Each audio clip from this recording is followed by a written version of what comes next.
طلاب العربية طالبات العربية، أهلا وسهلا بكم من جديد في درس آخر من دروس المنح. الدرس 47، الفعل المضاعف، the double verb. تذكروا يا طلاب، الفعل الصحيح عندما تحدثنا عن الفعل الصحيح والفعل المعتل we said sound verbs or regular verbs. مرة أخرى سالم مضاعف ومهموز، ودرسنا المهموزة، والآن سنركز على الفعل المضاعف. فالفعل المضاعف ما كانت عينه ولامه نفس الحرف، يعني the middle letter and the final letter of the root are the same. مثال شق أو اشتق. So the root here is شا قاف قاف.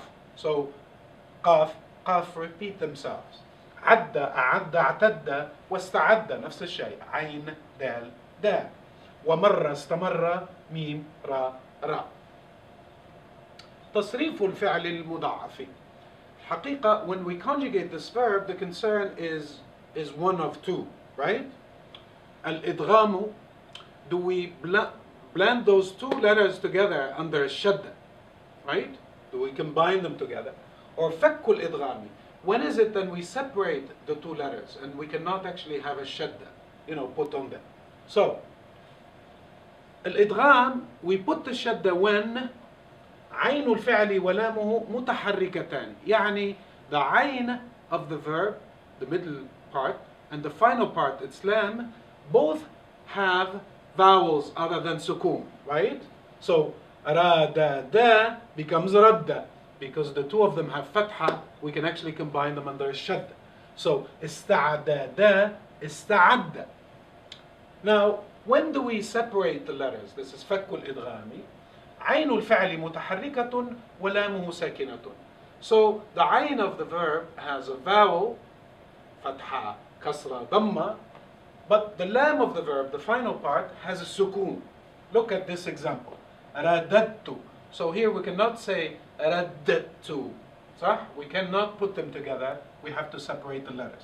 استعددت. Right?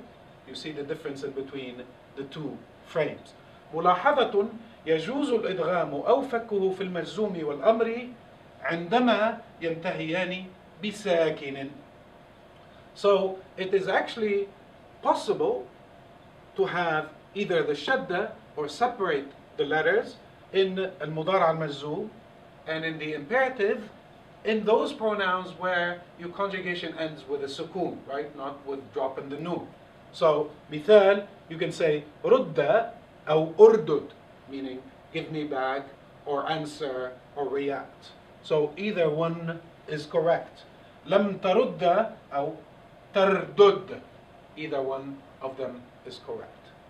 Now, here's an example. نموذج لتصريف المضاعف. We took the verb رد and we have the table here that basically shows all of these rules that we talked about.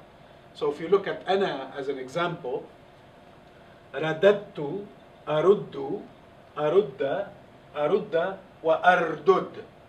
Here we said that it's possible to have both forms. Notice that in the past the dals have separated, right? But here they've blended together.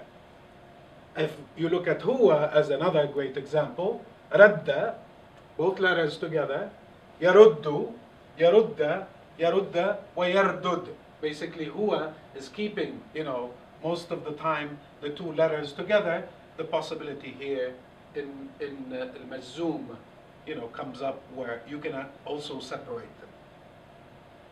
ملاحظة يصرف المضاعف في وزني فعل وتفعل كما يصرف الصحيح السالم إذ لا تسمح الشدة فيهما بالإدغام أو فكه.